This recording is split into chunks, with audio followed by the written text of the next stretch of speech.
Welcome back to the deep dive.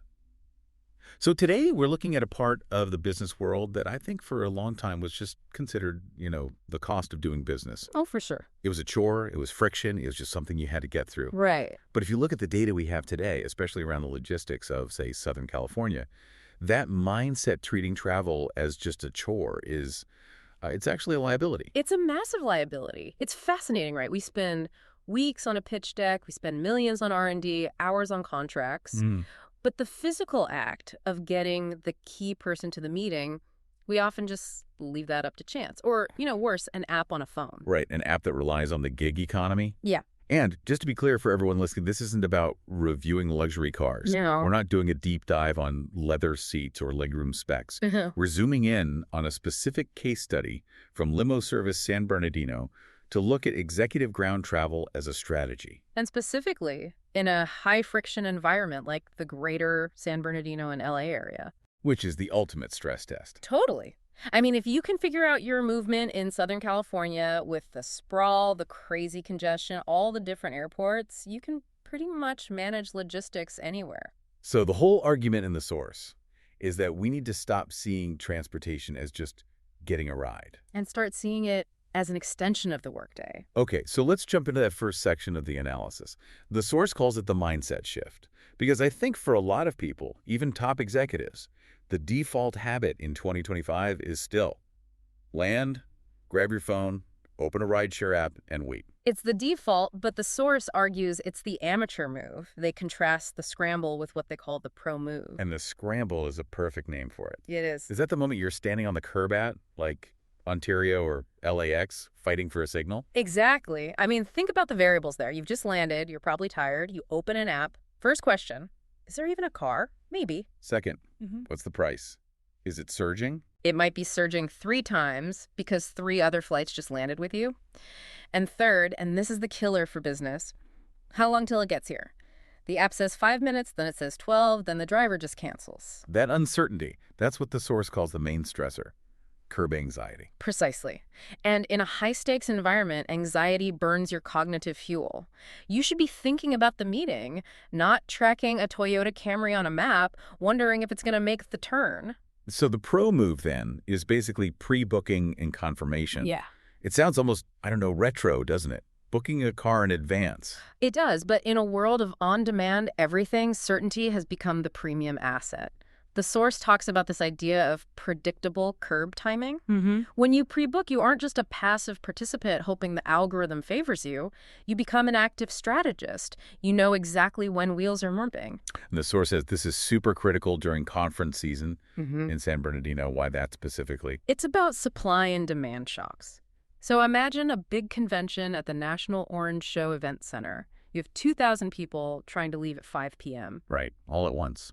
If you're using the scramble, you're competing with every single one of them for a limited pool of rideshare drivers. You could literally be stranded for an hour. But if you pre-book, you're not in that competition. You're out of the pool entirely. Your vehicle is reserved. It's basically a moat around your schedule. It secures the itinerary. I assume it protects the brand, too. I mean, it doesn't look great if the CEO is late because Uber kept canceling. That's the reputational risk. Punctuality is a language, It tells your partners you're organized, that you respect their time. And the scramble sends the opposite message. It says, I didn't plan ahead. Okay, so assuming we've bought into pre-booking, the next layer the source gets into is the hardware, the actual vehicles. And I like this part because it wasn't about vanity. It was just one size never fits all. Right. This isn't about ego. It's about utility. Yeah. The source breaks down the fleet like it's a toolkit. You don't use a hammer when you need a scalpel. So you match the vehicle to the mission. Exactly. Okay, let's run some scenarios. I'm a solo partner flying into Ontario for a big negotiation in Riverside. What's the play? The luxury sedan. The source really emphasizes this for solo execs. It's discreet, it's quiet, it's sleek. The goal isn't to turn heads with a stretch limo. No, that sends the wrong message in a negotiation. Right. It's about arriving comfortably and efficiently. Low profile, but high polish. Okay, scenario 2. I'm bringing my core team, 3, maybe 4 of us, and we're carrying boxes, prototypes, presentation boards, that kind of thing. Then the sedan just fails. You're cramped. You've got boxes on your lap. Nobody can work. Right. So the source points to the executive SUV here. It's about capacity for people and for cargo. You can actually have a conversation about strategy without shouting or sitting on each other. It lets the team stay in work mode. And then there's the heavy artillery, the sprinters and limousines. When would a sprinter be better than, say, just getting 2 SUVs? The source calls this the mobile conference room scenario. If you're doing a multi-venue roadshow like, you're taking a board of directors from a hotel to a factory, then to a dinner, you don't want to split the group. Because if you split the group, you split the conversation. And you introduce risk. What if car B gets lost? What if car A hits traffic? Now, half your board is just waiting in the lobby for the other half.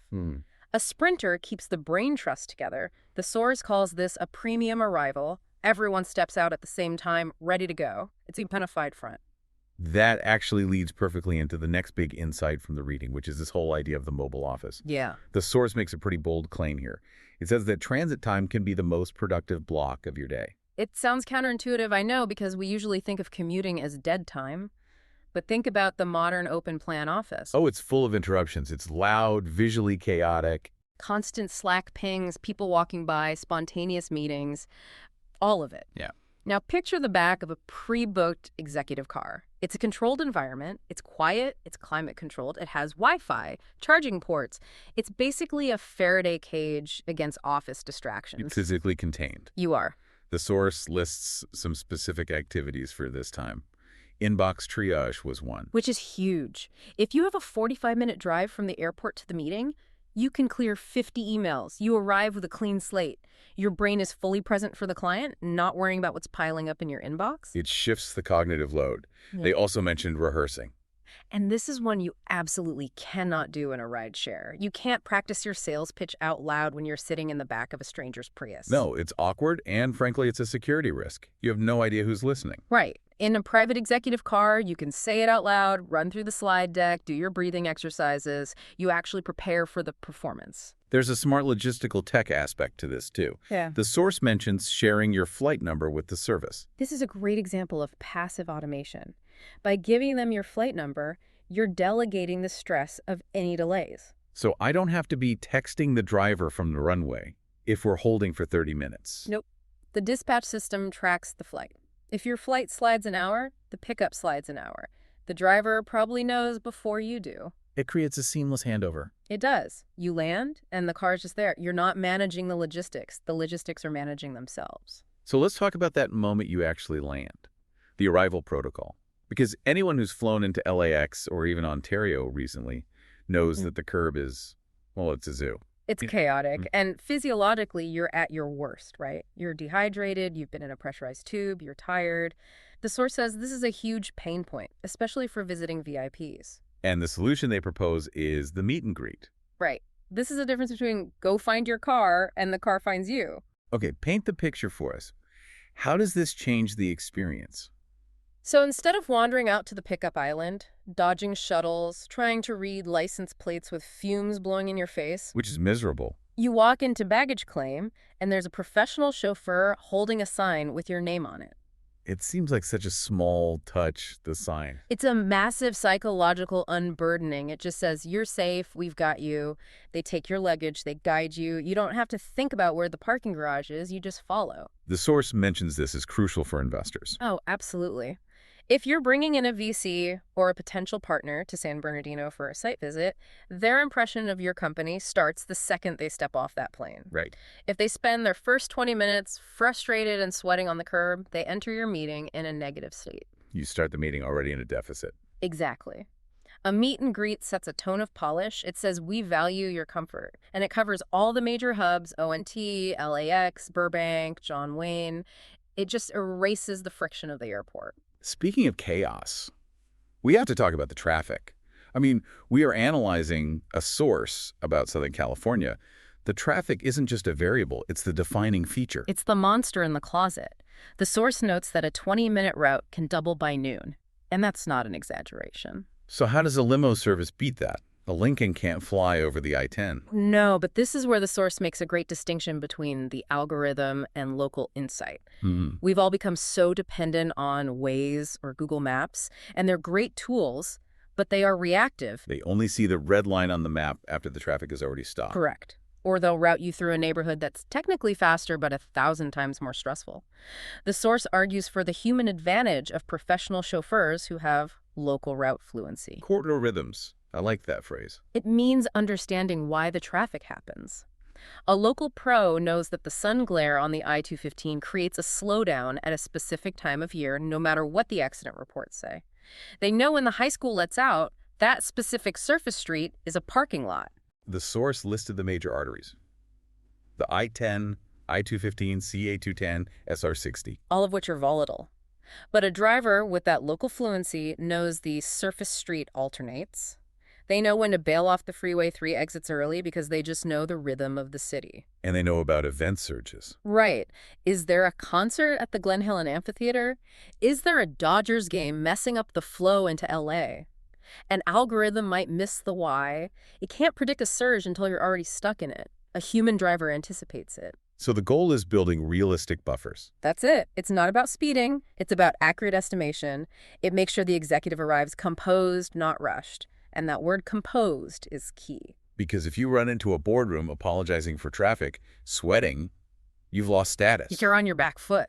You want to be the person who's already waiting in the room, calm and ready. That's a power dynamic. Control your arrival, control the room. Okay, we've covered the car, the arrival, the traffic, but the source urges us to look beyond the transfer.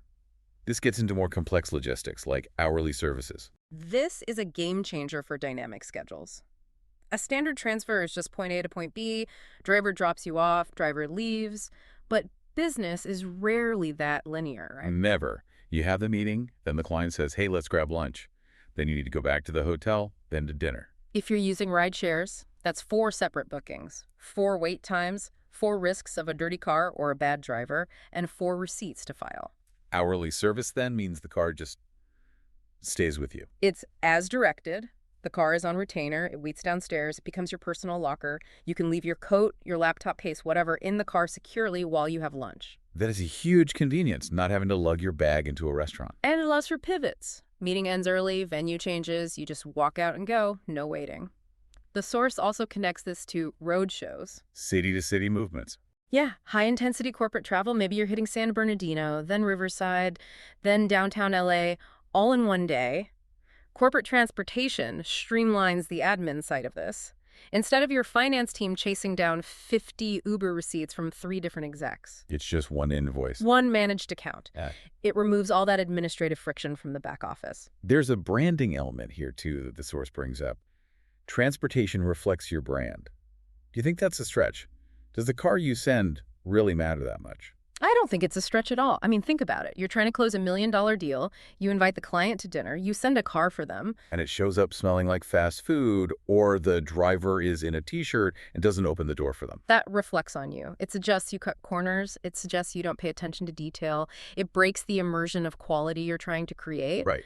But a spotless vehicle and a uniformed chauffeur who knows the protocol that protects your client impressions.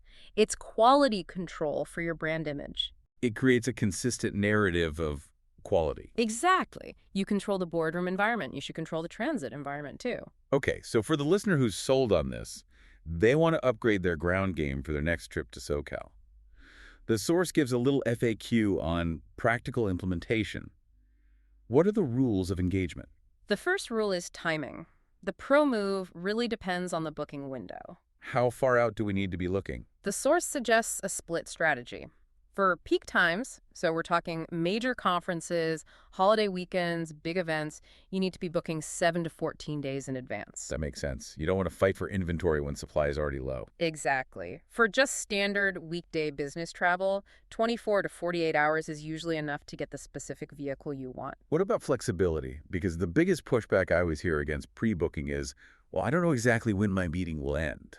And the source addresses this. Chauffeurs are trained for on-the-fly changes, but the key is communication. You have to give them the data. What kind of data? Don't just say, pick me up at the office. Give them the gate code. Tell them about the security checkpoint. Tell them which side of the building the valet is on. Help them help you. Exactly. If the driver knows the security protocol, they can be waiting at the door, not at the gate half a block away. It saves you those critical 5 minutes. And finally, verification. How do we know the service is any good? The source mentions social proof. In the digital age, reliability leaves a trail. The source says to check reviews across multiple platforms: Yelp, Facebook, Google Maps. They even mention MapQuest. Which I thought was charming, but it actually signals longevity, you know? If a company has a presence on MapQuest, they've probably been around for a while. You're looking for a verified digital footprint. You want history, not just a flash in the pan. So, if we pull all these threads together, we've talked about the mental shift, the hardware, productivity, local knowledge. What's the synthesis here for you? What's the headline? For me, the synthesis is that we need to stop viewing ground travel as a commodity. It's not just buying a seat in a moving vehicle. It's buying time. It's buying time, focus, and reliability. It is, like the source puts it, a reliable extension of your workday. If you're an executive, your attention is your most valuable asset. Protecting that attention from the chaos of the I-10 or the confusion of an airport curb, that's not a luxury. That's an efficiency strategy. It totally redefines working hours. It does. In 2025, if you're not optimizing your travel, you're just leaking efficiency. You're letting the friction of the city dictate your entire day. I think that's the perfect place to wrap the analysis. But before we sign off, I want to leave our listeners with one final kind of provocative thought inspired by all this. Lay it on us. We've been talking about the car as a mobile office. We talked about triaging emails, rehearsing pitches, even holding board meetings in a Sprinter van. Right. So if the technology and the logistics are getting so good that the commute is now fully productive time, and if the car actually offers better privacy and focus than the open plan office. That's an interesting thread to pull. Does the physical location of the actual office even matter as much? Yeah. In a world of perfected executive ground travel, maybe the car is the boardroom. Maybe the building is just another destination. But the real business happens on the road. The decentralized headquarters. Something to think about the next time you're moving through traffic in Southern California. Are you just waiting to get to work? Or are you already there? Thanks for listening to The Deep Dive. Safe travels.